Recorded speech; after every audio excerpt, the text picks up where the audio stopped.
اعوذ باللہ من الشیطان الرجیم بسم اللہ الرحمن الرحیم الحمد للہ الذی لا یبلغ مدحتہ القائلون ولا یؤسی نعماءہ العادون ولا یؤدی حقہ المجتہدون الذی لا یدرکہ بعد الہمم ولا ینالہ غوث الفتن الذی لیس لصفتہ حد محدود ولا نعت موجود الصلاۃ والسلام علی النبی المکی المدنی القرشی الہاشمی سید الثقلین نبی الحرمین وسیلتنا فی الدارین جد الحسن والحسین ابی القاسم محمد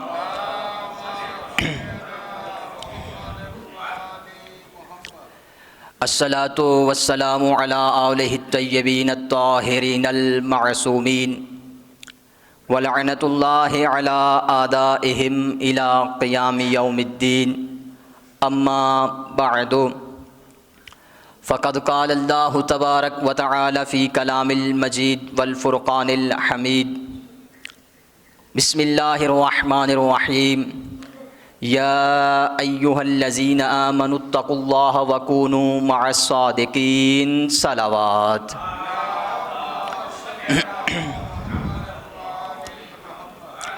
سامعین ذی وقار، موالیان حیدر کرار، محبان آل اطہار تشریف فرما ہیں۔ پہلے تو اس ذات کا لاکھ لاکھ شکر ہے کہ اس نے ہمیں یہ سعادت عطا کی کہ ہم اس مقام پہ اکٹھے ہوئے تاکہ آل محمد کا ذکر بجا لا سکیں۔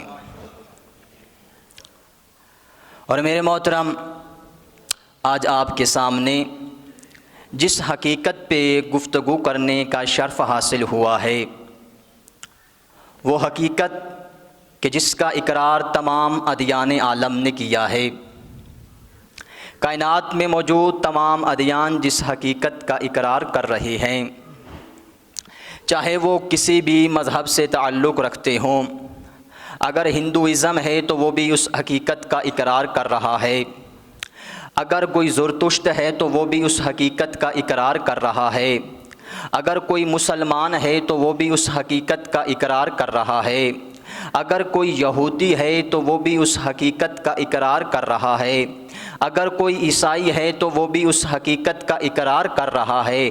وہ کون سی حقیقت ہے کہ جس کا اقرار بعد از خدا تمام ادیان عالم کر رہے ہیں؟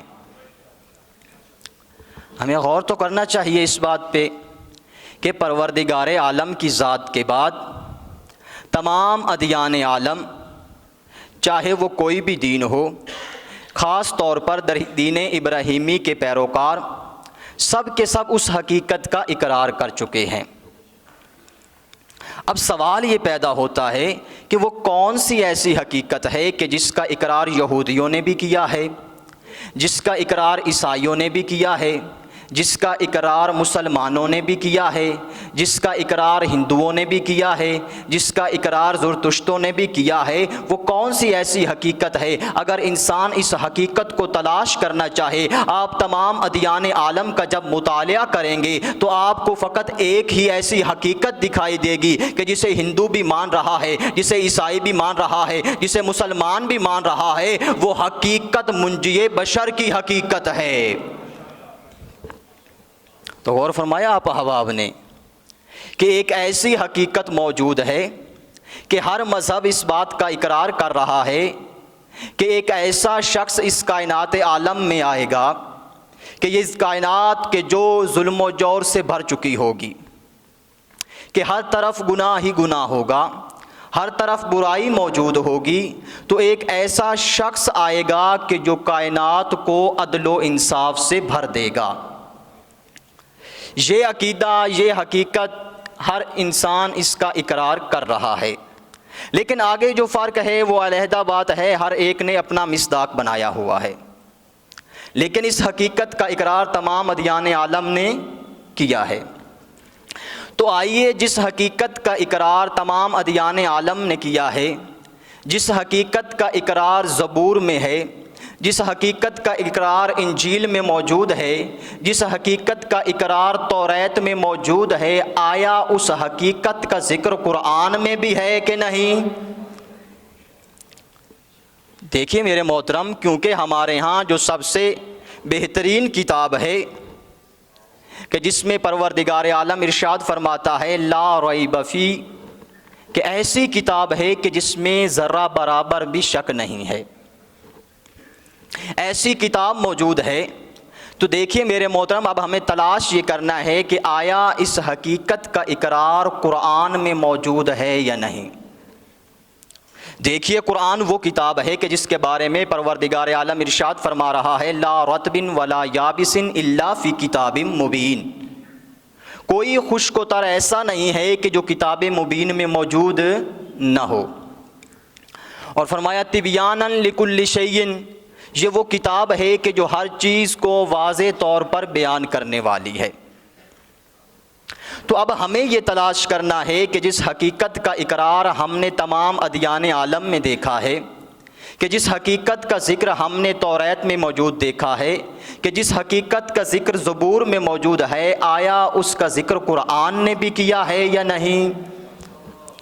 دیکھیے اعتراض کرنے والوں کا سب سے بڑا اعتراض یہ ہوتا ہے کہ آپ جس عقیدے کو رائج کرنا چاہ رہے ہیں، آپ جس چیز کو ترویج دے رہے ہیں، آیا اس کا ذکر قرآن میں ہے یا نہیں؟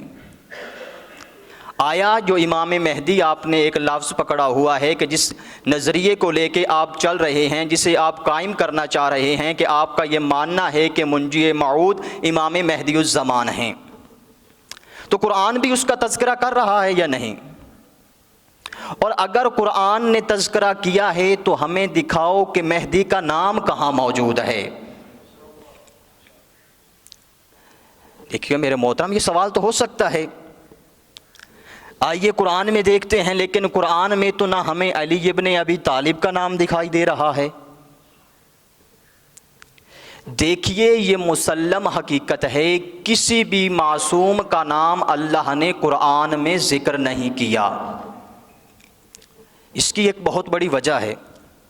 دیکھیے جب قرآن سیاسی مسائل کو بیان کرتا ہے تو قرآن کی ایک روش یہ ہے کہ قرآن تشریح اور توصیف کے ساتھ بیان کرتا ہے، قرآن اوصاف بتاتا ہے، قرآن اس کے کمالات بتاتا ہے، قرآن فضائل بتاتا ہے، قرآن اس کی حقیقت بتاتا ہے۔ قرآن کہتا ہے کہ اگر تم اس حقیقت کو فلاں شخص میں پالو، اگر تم فضائل کو پالو، اگر تم صفات کو پالو، اگر یہ تمام صفات تمہیں ایک شخص میں دکھائی دیں تو سمجھ لو یہی مہدی موعود ہے۔ اس کی وجہ یہ ہے میرے محترم، اگر یہاں پہ امام زمانہ کا نام ذکر ہوتا کہ جس طرح ان کا نام ہے اور ان کے والد کا نام ذکر ہوتا، تو اس سے مسئلہ یہ پیدا ہو جاتا کہ آپ نے طول تاریخ میں دیکھا ہے کہ احادیث میں جہاں امام مہدی کا نام ذکر ہے، ان کے والد کے نام کو بھی ذکر کیا گیا ہے۔ جب ان کے والد کے نام کو ذکر کیا گیا ہے تو یہاں پہ امام مہدی کا نام بھی ذکر تھا، ان کے والد کا نام بھی ذکر تھا، تو بہت سارے ایسے لوگ اٹھے جنہوں نے یہ دعویٰ کیا کہ ہم مہدی موعود ہیں۔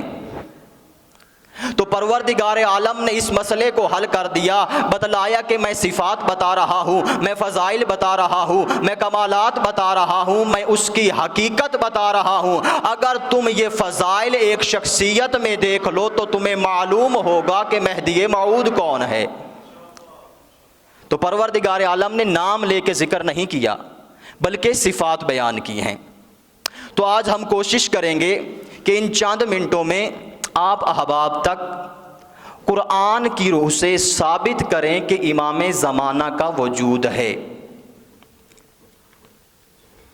بسم اللہ الرحمن الرحیم، انما انت منذر ولکل قوم ہاد۔ پروردگار عالم اپنے حبیب سے ارشاد فرما رہا ہے، بے شک ہم نے آپ کو منذر بنایا ہے، وَلِكُلِّ قَوْمٍ ہاد، اور ہر قوم کے لیے ایک ہادی ہے۔ اور فرمایا آپ احباب نے یہاں پر دو رہنماؤں کا پروردگار عالم نے تذکرہ کیا ہے، پہلا منذر، دوسرا ہادی۔ منذر اور ہادی میں فرق کیا ہے؟ منذر اسے کہتے ہیں کہ جو گمراہی کی راہوں سے نکال کر ہدایت کے راستے پہ لے آئے، اور ہادی کسے کہتے ہیں؟ کہ جو انسان صراط مستقیم پہ موجود ہے اسے ثابت قدم رکھے۔ تو جب ہم نے اس آیت کریمہ کی تلاوت کی، دیکھیے میرے محترم، اس وقت تک قرآن کی تفسیر مکمل ہی نہیں ہوتی کہ جب تک ہم آل محمد کے فرامین نہ دیکھیں۔ جب اس آیت کریمہ کا نزول ہوا، جب یہ آیت کریمہ نازل ہوئی، اس وقت حضرت محمد مصطفیٰ صلی اللہ علیہ وآلہ وسلم، درود پڑھیے،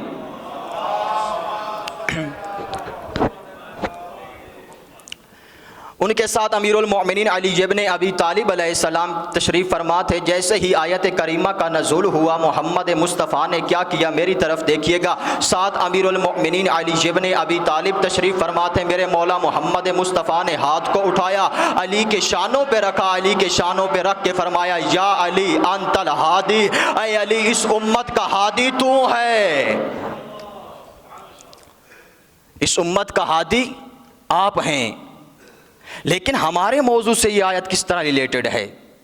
کیونکہ ہم نے یہ ثابت کرنا ہے کہ یہ آیات کریمہ امام مہدی کا تذکرہ کر رہی ہیں، تو اس کے لیے امام محمد باقر علیہ السلام ارشاد فرماتے ہیں، مولا ارشاد فرماتے ہیں کہ یہ آیت کریمہ قیامت تک ہمارے درمیان رہے گی۔ جب تک یہ آیت کریمہ ہے یہ ہمارے درمیان رہے گی، اور ہمارا آخری امام زمانہ ظہور کریں گے۔ یعنی امام باقر علیہ السلام نے ہمیں یہ بتلا دیا ہے کہ یہ آیت کریمہ جو بتلا رہی ہے کہ ہر زمانے میں ایک ہادی کا ہونا ضروری ہے، زمانہ کبھی ہادی کے بغیر نہیں ہو سکتا، کیونکہ میرے محترم اگر زمانہ ہادی کے بغیر ہو، یہ زمین اپنے چلنے والوں کو اپنے اندر لے کے چلی جائے، زمین اپنے چلنے والوں کو ختم کر دے۔ اس لیے امام فرما رہے ہیں آج کے زمانے میں ہمارا مہدی موجود ہے، تو امام زمانہ آج بھی موجود ہیں۔ اگر ہادی موجود نہ ہو، کیونکہ پروردگار عالم یہ وعدہ کر رہا ہے، اور جو ذات وعدہ کر رہی ہے وہ خود کہہ رہا ہے اوفو، کہ اپنے وعدوں کو پورا کرو، کہ جب ذات خود کہہ رہی ہے وعدوں کو پورا کرو تو کس طرح ہو سکتا ہے کہ وہ وعدہ خلافی کرے؟ تو یہ آیت کریمہ دلالت کر رہی ہے کہ امام زمانہ کا وجود ہے۔ دوسری آیت کریمہ کہ جس میں پروردگار عالم ارشاد فرما رہا ہے، یا ایھا الذین آمنوا اتقوا اللہ، اے ایمان والوں تقوی اختیار کرو، وَكُونُوا مَعَ الصَّادِقِينَ، اور سچوں کے ساتھ ہو جاؤ۔ آپ نے غور فرمایا میرے محترم، پروردگار عالم نے یہ حکم نہیں دیا کہ سچوں میں سے ہو جاؤ، پروردگار عالم یہاں حکم دے رہا ہے کہ سچوں کے ساتھ ہو جاؤ۔ یعنی یہاں پر سچے اور ہیں، صادقین اور ہیں، ایمان والے اور ہیں۔ اور فرما رہے ہیں آپ احباب، اے ایمان والوں، اے تقوی اختیار کرنے والوں، ان دونوں کو پروردگار عالم حکم دے رہا ہے، تم نے کرنا کیا ہے؟ سچوں کے ساتھ ہو جانا ہے۔ تو ہمیں یہ معلوم ہو رہا ہے کہ سچے اور ہیں، ایمان والے اور ہیں۔ ایمان والوں کا مقام کم ہے، سچوں کا مقام زیادہ ہے۔ ایمان والوں کا مقام کم ہے، سچوں کا مقام زیادہ ہے، کہ جن کی اطاعت کا پروردگار عالم حکم دے رہا ہے۔ علامہ فخر الدین رازی کہ جو ہمارے برادران کے بہت بڑے عالم دین کہ جن کا ایک نام ہے، وہ اپنی تفسیر میں لکھتے ہیں اس آیت کے ذیل میں کہ یہاں پر پروردگار عالم نے جو لفظ استعمال کیا ہے کہ سچوں کے ساتھ ہو جاؤ، یہ بتلا رہا ہے کہ ہر زمانے میں کوئی سچا ہونا چاہیے۔ میرے محترم، صادقین وہ ہوتے ہیں کہ جو زندگی میں ایک لحظہ بھی جھوٹ نہ بولیں۔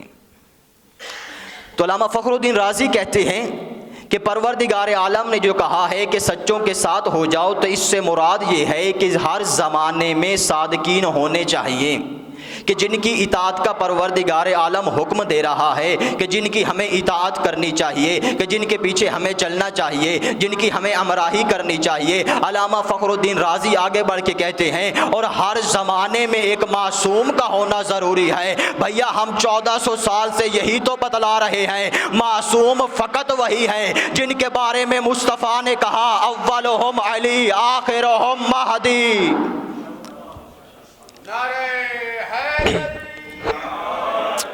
صلوات پڑھیے محمد و آل محمد کی ذات۔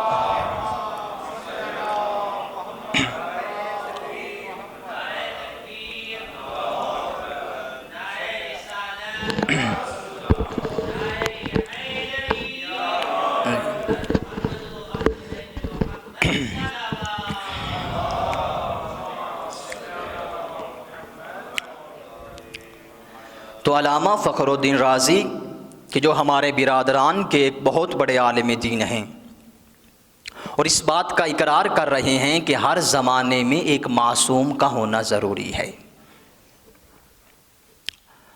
اور تیسری آیت کریمہ کہ جس میں پروردگار عالم ارشاد فرما رہا ہے یا ایھا الذین آمنوا اطیعوا اللہ و اطیعوا الرسول و اولی الامر منکم،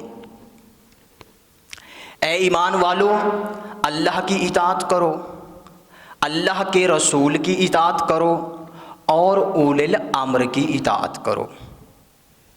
دیکھیے میرے محترم، جس طرح اللہ کی اطاعت کرنی ہے اسی طرح رسول کی اطاعت کرنی ہے، کیونکہ پروردگار عالم نے کوئی قید ذکر نہیں کی، کوئی شرط نہیں لگائی کہ جس طرح رسول کی اطاعت کرو اس طرح اولی الامر کی اطاعت کرو، بلکہ پروردگار عالم نے مطلق چھوڑ دیا ہے کہ جس طرح مجھ پروردگار عالم کی اطاعت کرنی ہے اسی طرح میرے رسول کی اطاعت کرنی ہے، اسی طرح اولی الامر کی اطاعت کرنی ہے۔ لیکن میرے محترم غور تو کیجئے، یہ اولی الامر ہیں کون؟ ہم سوال کرتے ہیں، بارگاہ رسالت میں جاتے ہیں، اور بارگاہ رسالت میں جا کر جب یہ سوال کرتے ہیں یا رسول اللہ ہمیں بتائیے تو صحیح وہ اولی الامر ہیں کون جن کی اطاعت کا اللہ حکم دے رہا ہے۔ جب ہم بارگاہ رسالت میں پہنچے تو بارگاہ رسالت سے ہمیں یہ معلوم ہوا کہ جب یہ آیت کریمہ نازل ہوئی، جیسے ہی اس آیت کریمہ کا نزول ہوا، حضرت جابر ابن عبداللہ انصاری مسجد میں کھڑے ہو گئے اور محمد مصطفیٰ سے یہ سوال کیا یا رسول اللہ یہ اولی الامر کون ہیں؟ اس وقت محمد مصطفیٰ نے فرمایا ہم خلفائی و ائمۃ المسلمین من بعدی اولہم علی و آخرہم مہدی۔ اے جابر یہ میرے خلفاء ہیں، یہ امت میں میرے رہنما ہیں، یہ امت میں میرے امام ہیں، ان میں سے پہلے کا نام علی ہے، آخری کا نام مہدی ہے۔ صلوات پڑھیے محمد۔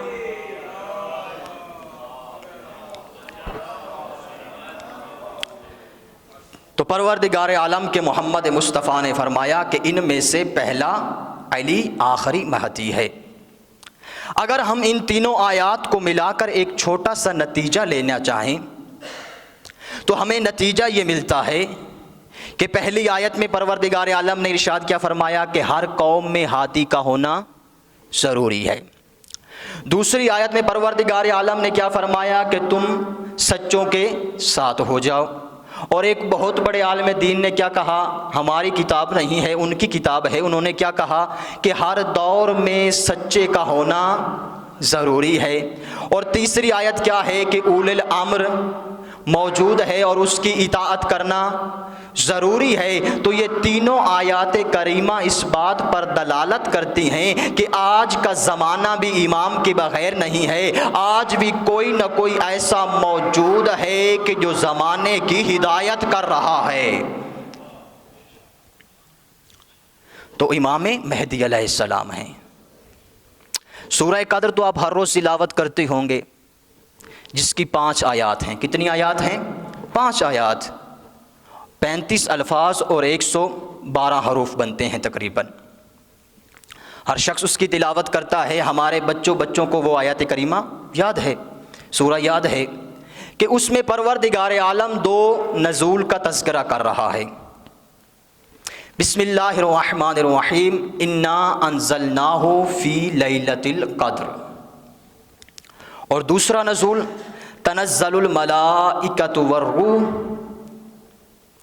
پہلا نزول کیا ہے کہ پروردگار عالم ارشاد فرما رہا ہے بے شک ہم نے اسے لیلۃ القدر میں نازل کیا۔ اچھا میرے محترم دیکھیے،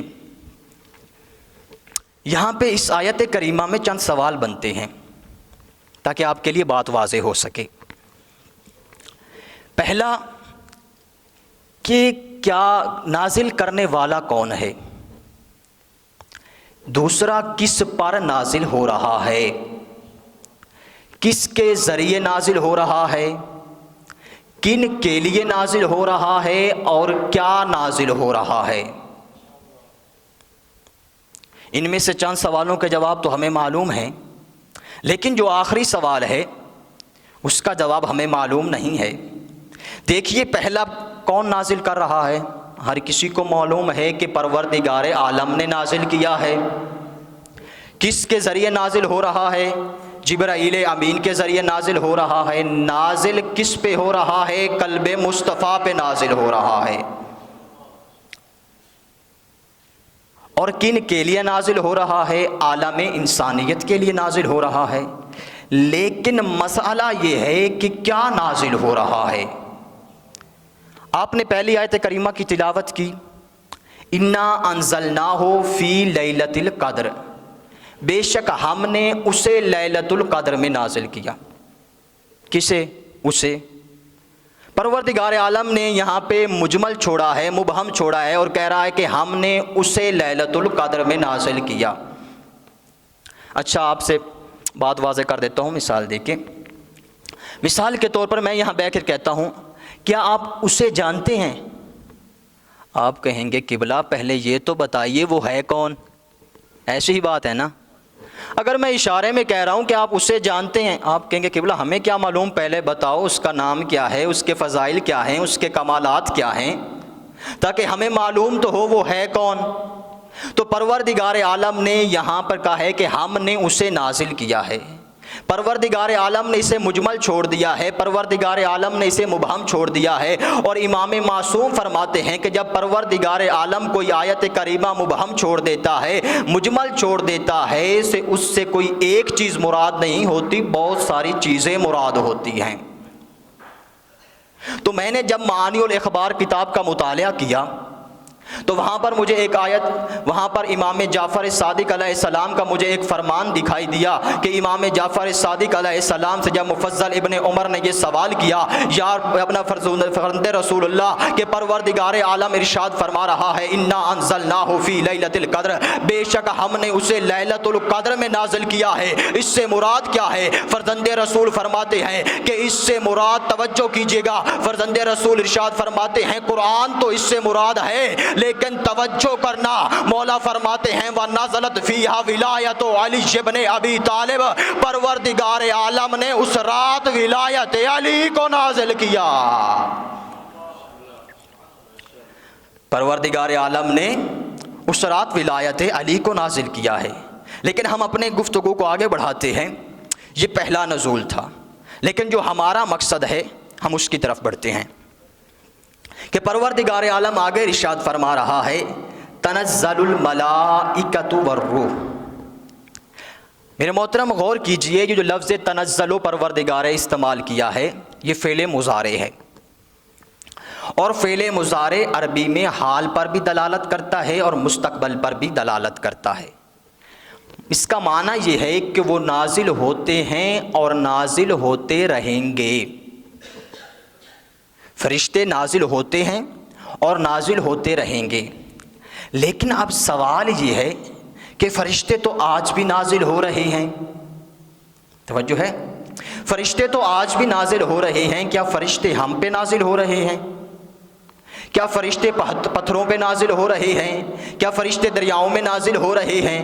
کیا فرشتے سمندروں کی موجوں میں نازل ہو رہے ہیں؟ نہیں میرے محترم، پروردگار عالم نے ارشاد فرمایا ہے کہ فرشتے نازل ہوتے ہیں اور فرشتے نازل ہوتے رہیں گے۔ پھر ہمیں پتہ کیسے چلے گا کہ فرشتے کس پہ نازل ہو رہے ہیں، فرشتے کس پہ نازل ہوتے رہیں گے؟ آئیے میں آپ کو سورہ نحل میں لے جاتا ہوں کہ جہاں پہ پروردگار عالم ارشاد فرما رہا ہے ينزل الملائکۃ بالروح من امرہ علی من یشاء یشاء من عبادہ، فرشتے اس پر نازل ہوتے رہتے ہیں جسے اپنے بندوں میں سے پروردگار عالم چاہتا ہے، یعنی پروردگار عالم کے بندوں میں سے پروردگار عالم جس پہ چاہتا ہے فرشتوں کا نزول کرتا ہے۔ اب ہمیں فیصلہ یہ کرنا ہے کہ آج بھی کوئی ایسا وجود موجود ہے کہ جس پہ فرشتوں کا نزول ہو رہا ہے؟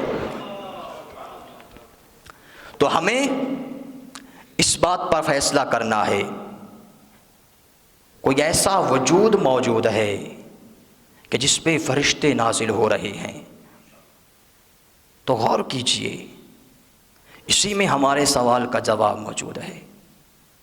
ہمارا وجود تو اس قابل ہے نہیں کہ فرشتوں کا نزول ہو سکے، تو کوئی ذات ایسی موجود ہے کہ جس پہ فرشتوں کا نزول ہوتا ہے، وہ ذات امام مہدی الزمان ہیں، امام باقر کی روایت کے مطابق۔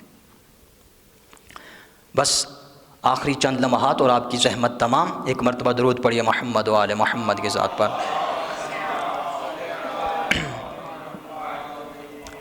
دیکھیے، یہ تو وہ آیات کریمہ تھی کہ جو اتنی مشہور نہیں ہیں، لیکن چند آیات کریمہ ایسی ہیں کہ جن کا تذکرہ فقط امام مہدی الزمان کے لیے ہوتا ہے۔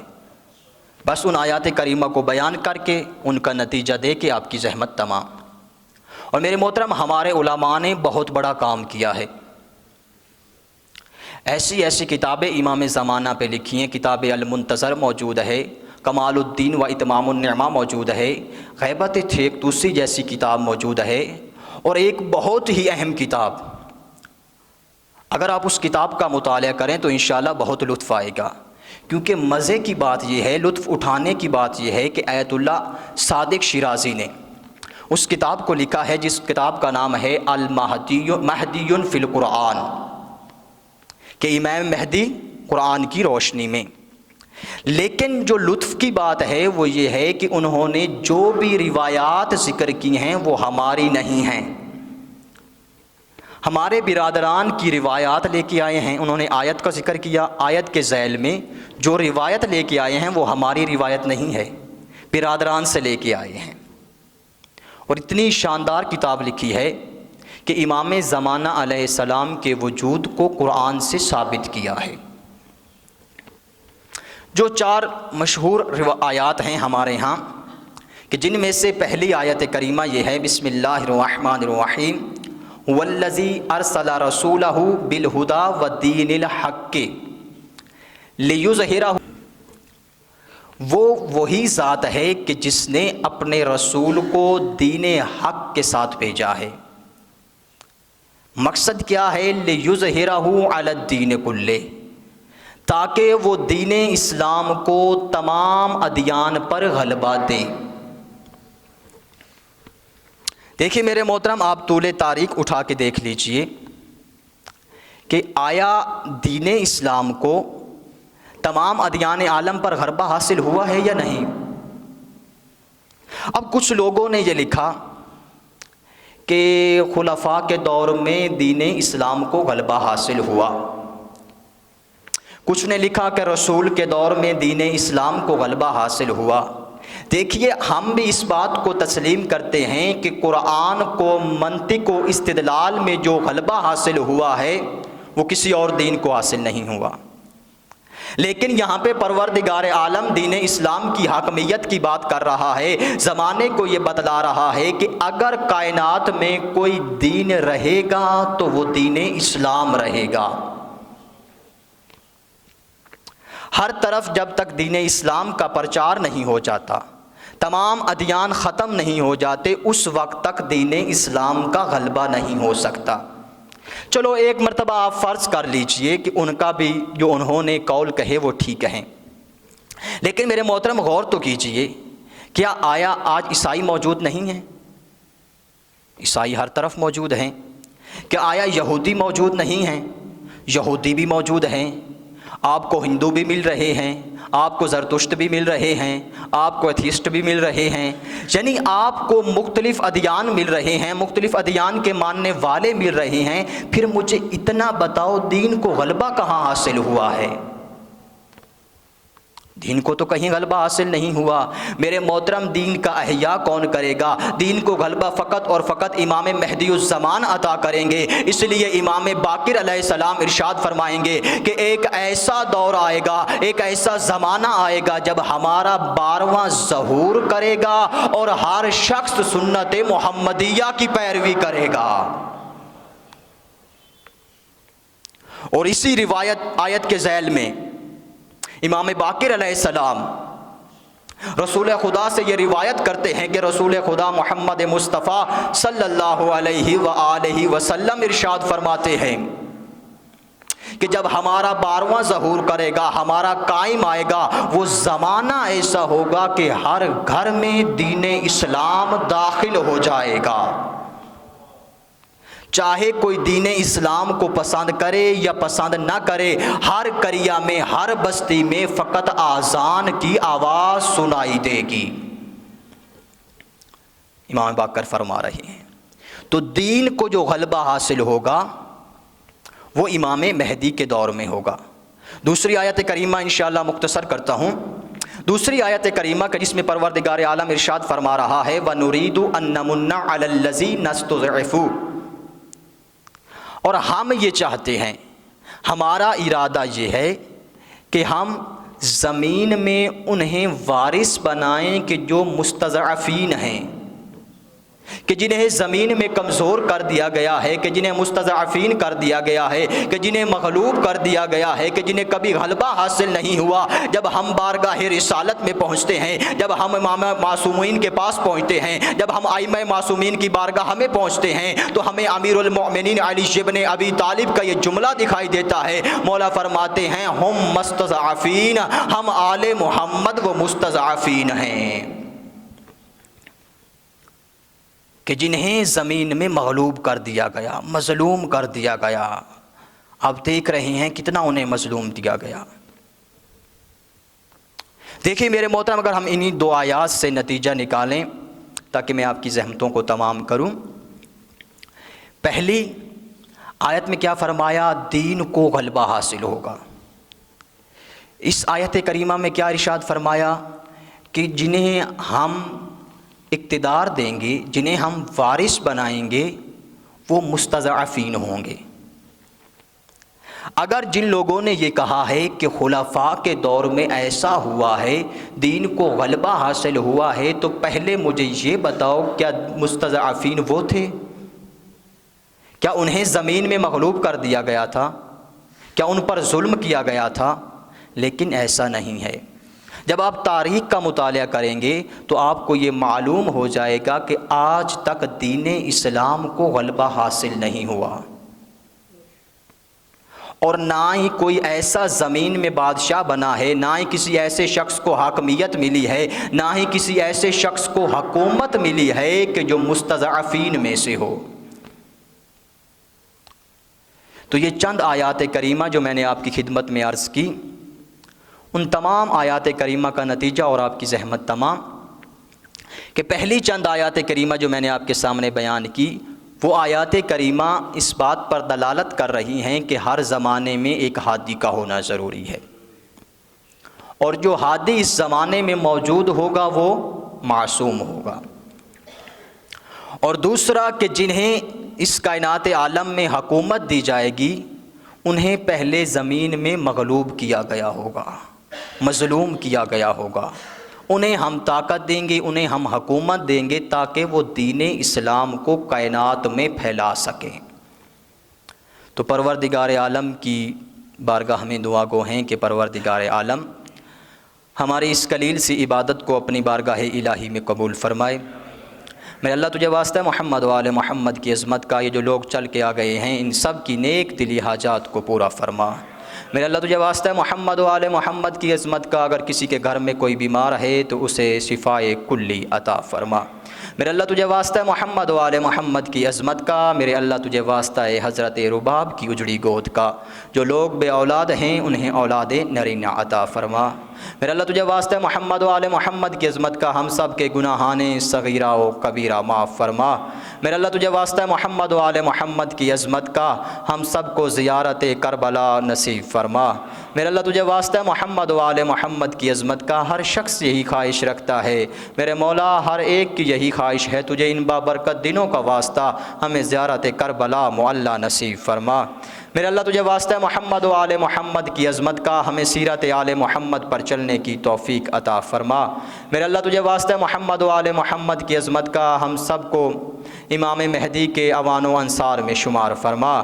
میرے اللہ تجھے واسطہ محمد و آل محمد کی عظمت کا ہم سب موالیان حیدر کرار کی پہلی اور آخری دعا یہ ہے کہ ہمارے وقت کے امام کا ظہور فرما، ہمارے وقت کے امام کا ظہور فرما، ہمیں ان کے سپاہیوں میں قرار فرما، ہمیں ان کے مددگاروں میں قرار فرما۔ اللہم صلی علی محمد و آل محمد۔